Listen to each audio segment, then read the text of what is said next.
জোরে বলেন কয়টি? এটা জোরে বলতে হবে, কয়টি? আর জোর হলো না, আরো জোরে। ওরে বাবা, দুনিয়ার নেতার স্লোগান চাইলে 5 টাকার বিড়ি আর একটা পানের বিনিময়ে সারাদিন গলা ফাটান। আমার নেতার চরিত্র ফুলের মতো পবিত্র, নামাজ পড়ে না 1 ওয়াক্ত, গাঞ্জা খায় 5 ওয়াক্ত। এই নেতার বিরুদ্ধে এত স্লোগান। আর এখন আপনাদেরকে বলতেছি, কয়টি গাছ? আর একটু জোরে বলেন না, কয়টি?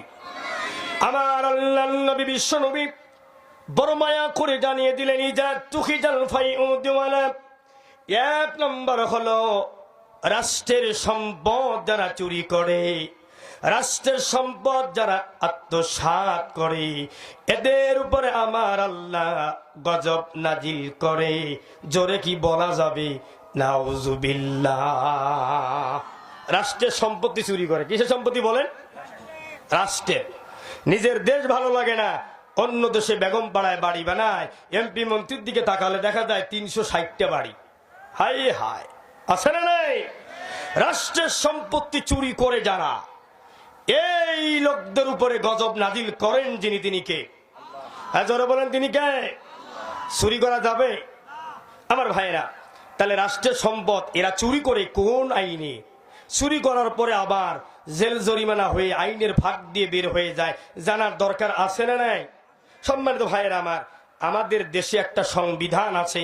ওই সংবিধানটার নাম হলো একটা বাংলাদেশের সংবিধান। এই সংবিধানটা হলো 72-এর সংবিধান। জোরে বলেন তো, কিসের সংবিধান? এই 72-এর সংবিধানের ভিতরে নম্বর ধারা অনুযায়ী একজন চুরি যখন চোর করবে, সে যত বড় চুরি হোক না কেন, ব্যাংকের সব টাকাও যদি চুরি করে, দেশটাকেও যদি বিক্রি করে দেয়, তারপরেও তার শাস্তি হলো 379 ধারা অনুযায়ী মাত্র 3 বছর। কয় বছর? একটু জোরে বলেন, কয় বছর? মাত্র 3 বছর। এই জন্য আমার দেশের যে চোরেরা ধরা পড়ে জেলখানায়, সাদা পাঞ্জাবি, সুন্দর দাড়ি, সুন্দর টুপি পরে মুস্কি মুস্কি হাসে, শয়তানের খালাতো ভাই। কারণ হলো ও জানে আমার দেশের সংবিধান হলো 72-এর সংবিধান। ওই সংবিধানে 397 ধারা অনুযায়ী আর মাত্র 2 বছর পরেই ডাকাত হয়ে বের হব। ঠিক কিনা বলেন? চোর ঢুকে বের হয় কি হয়ে? কি আপনাদের খারাপ লাগতেছে? খারাপ লাগতেছে? বলবেন তো হুজুর খালি রাজনীতির কথা বলে। আরে ভাই, আগে আপনাদের কনসেপ্ট ক্লিয়ার করে দিই। আমার আল্লাহ পাক নামাজের কথা 82 বার বলছেন, রোজার কথা কয়েকবার বলছেন, হজ্জের কথা 2 বার বলছেন, আর জিহাদ আর রাজনীতির কথা 915 বার বলছেন। আজকের আলোচনা শোনার পরে কোন ব্যক্তি যদি বলে হুজুর এসে রাজনীতি করে গেছে, আপনার কপাল পুড়ে গেছে, আপনি মুনাফিক। মুনাফিক, আপনার বিরুদ্ধে কথা বলার জন্য আসি নাই, আপনার দলের চোরের কথা বলতে চাই। আপনি চোর না, আপনার নেতা চুরি করেছে, সেই নেতার বক্তব্য দেওয়ার জন্য আমি এসেছি। ঠিক কিনা বলেন? কথা বুঝে যায়? মন খারাপ করলে নিঃসন্দেহে মুনাফিক। আমার ভাইরা, একান্ত আপনজনের, আমার প্রাণের প্রিয় ভাইরা, তাহলে চোরেরা জেলখানায় খুব আনন্দে আছে। ঠিক কিনা বলেন? কিন্তু এই যে একটা কোরআন, এই কিতাবটা কার? এই কিতাবের ভিতরে আমার আল্লাহ রাব্বুল আলামিন চুরির বিধান আছে না নাই? জোরে বলেন, আছে না নাই? আমার আল্লাহ রাব্বুল আলামিন বলেন, বান্দা, বাংলাদেশের পার্লামেন্টে যখন এই কোরআনটা চলে যাবে, হুজুরেরা যখন রাষ্ট্র পরিচালনা করবে, ওখান থেকে যখন চোরের বিধান, হাত কাটার বিধানটা বাস্তবায়ন হবে, চোর জেলখানায় ঢুকে ডাকাত হয়ে বের হবে না, চোর জেলখানায় ঢুকে আল্লাহর ওলি হয়ে বের হবে, কারণ জানে তার হাত কাটা হবে। ঠিক কিনা বলেন? আল্লাহ রাব্বুল আলামিন বলেন, ওয়াস-সারিকু ওয়াস-সারিকাতু ফাকতাউ আইদিয়াহুমা জাযাআম বিমা কাসাবা নাকালাম মিনাল্লাহ আল্লাহু আজিজুন হাকীম। আল্লাহু আকবার। আমার রাসূল বলেন, আল্লাহর আয়াত, চোর পুরুষ হোক আর মহিলা হোক, হাত কাটতে হবে। এই 16 বছর চোরের ওয়াজ যখন করতাম, বলতো আপনার আল্লাহ তো কোরআনে পুরুষ চোরের কথা বলছে, সুন্নির কথা তো বলে নাই। কার কথা বলে নাই? সুন্নির কথা বলে নাই। আমার আল্লাহ বললেন ও সারি কতু, সুন্নির কথাও আমি আল্লাহ বলে দিয়েছি। আমার আল্লাহ কি জানে না ১৫০০ বছর আগে ১.৫ দশকের রাজনীতি করে সমস্ত টাকা পাচার করে তারা চুরি করবে একটা উন্নয়নের নামে, সেতু বাজেটের নামে, বারবার বাজেট করার পরেও সেতু হবে না, বাজেট শেষ হয়ে যাবে। আমার আল্লাহ মনে হয় জানে না, ঠিক কিনা বলেন? তাহলে আমার আল্লাহ বলেন চুরির বিধান পুরুষ হোক আর মহিলা হোক হাত কাটতে হবে। আমার বন্ধুগণ একটু আমার দিকে তাকান, একটু মনোযোগটা বাড়ায়া দেন। আমার নবীজির ওফাতের সময় আমার নবীজি প্রচন্ড অসুস্থ হয়ে গেলেন, কখনো বেহুশ আবার কখনো হুশ। আমার নবীজি অচেতন হয়ে গেলেন, বাড়ি সহ সবাই কান্না কাটির রোল পড়ে গেল। আয়েশা কান্না করে, ফাতিমা কান্না করে, অঝর ছড়ায় কানছেন ফাতিমা। আমার বিশ্বনবীজি জ্ঞানটা ফিরে পেলেন। বিশ্বনবীজি ডাকলেন মা এদিকে আসো। ফাতিমা বিশ্বনবীজির কাছে আসলেন। আমার নবীজি বললেন মাগো, আমি জানি আসমান আর জমিনের ভিতরে তুমি সবচেয়ে, আমি নবী তোমার বাবাকে বেশি ভালোবাসো, আবার আমি সবার ভিতরে তোমাকেই বেশি ভালোবাসি। আমার আল্লাহ আমাকে ফিস ফিস করে জানিয়ে দিয়েছেন নবীজি আপনি এখন ইন্তেকাল করবেন, জান্নাতের ভিতরে আপনি ফাতিমা ছাড়া থাকতে পারবেন না। আপনি চলে যাওয়ার পরে আপনার ফাতিমা আপনাকে ছাড়াও দুনিয়াতে থাকতে পারবে না। আপনার কন্যা ফাতিমাকে জানিয়ে দেন আপনি ইন্তেকালের পরে সর্বপ্রথম ফাতিমা রাদিয়াল্লাহু তাআলা আনহা ইন্তেকাল হয়ে আপনার সাথে সাক্ষাৎ করবে। সুবহানাল্লাহ বলেন। তাহলে মেয়ের, রাসূলের মেয়ের নাম কি জোরে বলেন? ফাতিমা। এত বেশি ভালোবাসেন, এত বেশি ভালোবাসেন। এই ফাতিমাকে এত ভালোবাসেন। আর আমার নবী বিশ্ব নবী একসঙ্গে ৩৮টা মন্ত্রণালয়, একসাথে চিফ জাস্টিস, মদিনার রাষ্ট্রপতি, আবার সেনাপতি, আবার ইমামতি, এক পাশে ইমামতি আর এক পাশে খেলাফতি। এই জন্য আলেমদেরকে শিখতে হবে শুধুমাত্র মসজিদ, শুধুমাত্র খানকা নিয়ে পড়ে থাকলে হবে না। রাসূলের আদর্শ নিয়ে তোমাকে ইমামতি করতে হবে। তোমার উপজেলায় সবচেয়ে বড় ইমাম যে, সেই হবে উপজেলা চেয়ারম্যান। তোমার ইউনিয়নের সবচেয়ে ভালো আলেম যে, সে হবে ইউনিয়ন চেয়ারম্যান। তোমার ওয়ার্ডে সবচেয়ে ভালো ইমাম যে, সে হবে মেম্বার। তোমার জেলায় সবচেয়ে ভালো যে ইমাম, সে হবে পৌর মেয়র। তোমার বিভাগে সবচেয়ে ভালো যে আলেম, সেই হবে এমপি, সেই হবে মন্ত্রী। মসজিদ চালাতে হবে, মন্ত্রণালয় চালাতে হবে, ঠিক কিনা বলেন?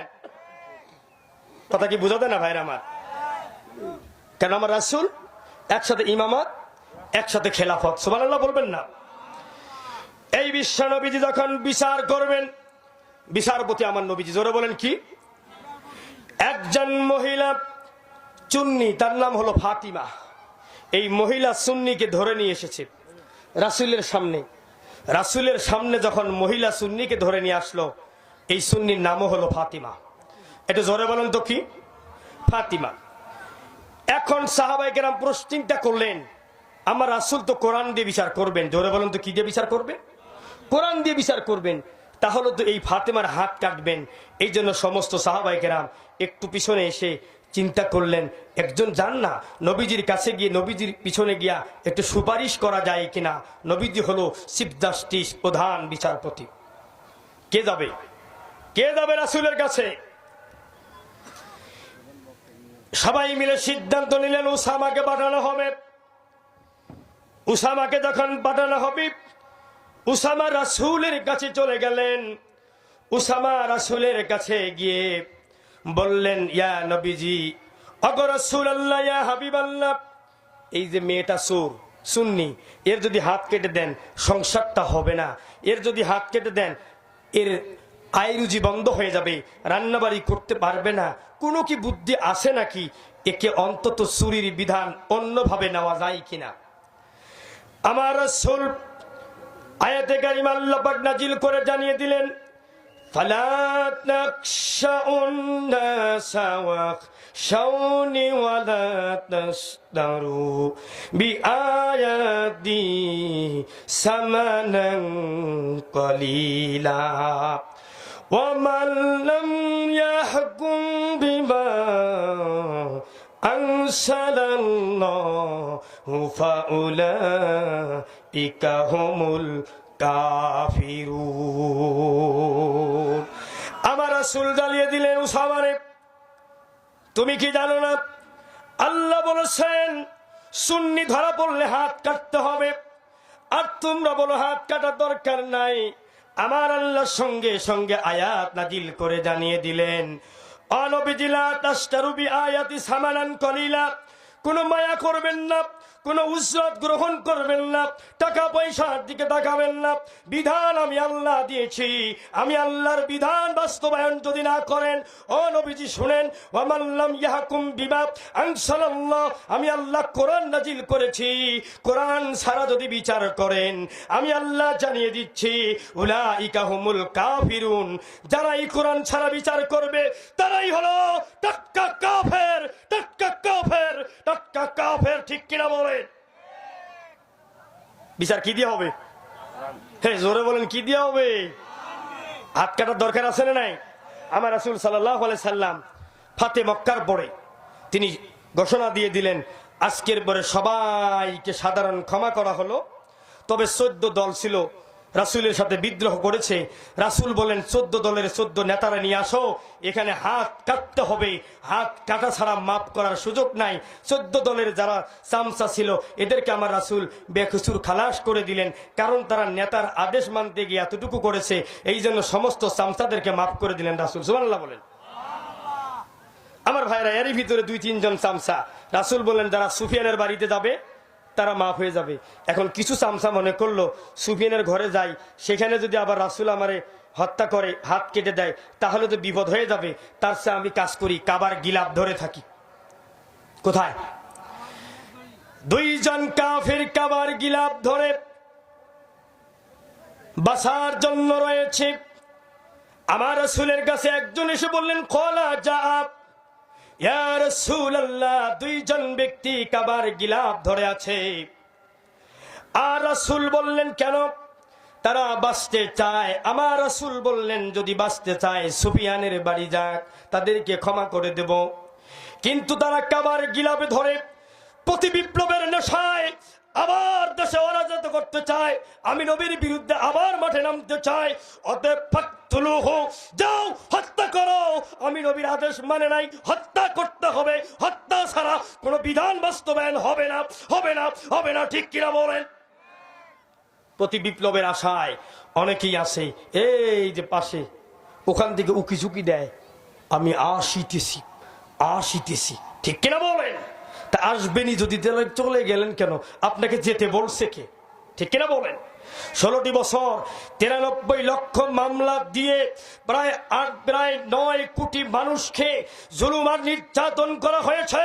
1.5 দশকে একটি ডানপন্থী আরো দল আছে, এরা কখনো দেশ ছাড়ে নাই, দেশের মায়ায় ফাঁসির কাস্তে হাসি মুখে বরণ করে নিয়েছে, জুলুম আর নির্যাতন বরণ করে নিয়েছে, শহীদ হয়েছে, মাকে ইতিম বানিয়েছে, বিধবা হয়েছে, তবু দেশ থেকে পালায় নাই। ঠিক কিনা বলেন? আমার ভাইরা, আপনাদের কষ্ট হচ্ছে মনে হয়? কষ্ট হচ্ছে? আমার বন্ধুগণ, আমার রাসূল বলেন, লাউ আন্না ফাতিমাতা বিনতা মুহাম্মাদিন সারাকাত লাকাতাতু ইয়াদাহা। এ উসামা শোনো, আমি যে আমার কলিজার টুকরা ফাতিমাকে এত ভালোবাসি, আমার ফাতিমাও যদি চুরি করত, সাক্ষ্য যদি প্রমাণ হতো, শুনে নাও আমার ফাতিমা, আমি নিজে লা কথা আতু তরবারি হাতে নিতাম, আমি নবী নিজেই টেবিলের উপরে আমার ফাতিমার হাত রেখে আমি নবীজি আমি নিজেই কেটে দিতাম। কারণ চোরের বিধান বাস্তবায়ন না করলে আমি নবীকে কাফের হিসেবে কিয়ামতের ময়দানে দাঁড়াতে হবে। চিৎকার মেরে বলেন ঠিক না ব্যাঠিক? এই জন্য বলতে চাই, যারা 1.5 দশক চুরি করেছে এই চোরদের লিডারদেরকে জনসম্মুখে এনে হাত কাটতে হবে। হাত কাটার বিধান বাস্তবায়ন করার জন্য পার্লামেন্টে কোরআন নিতে হবে। কারা কারা রাজি আছেন পার্লামেন্ট কোরআন দ্বারা চলবে? নারায়ে তাকবীর, নারায়ে তাকবীর।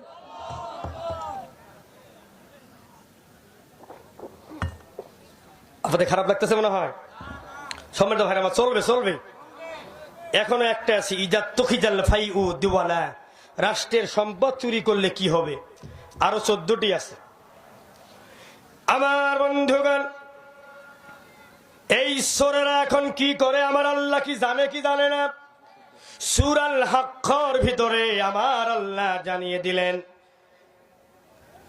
মা আগনা আন্নি মালিয়া।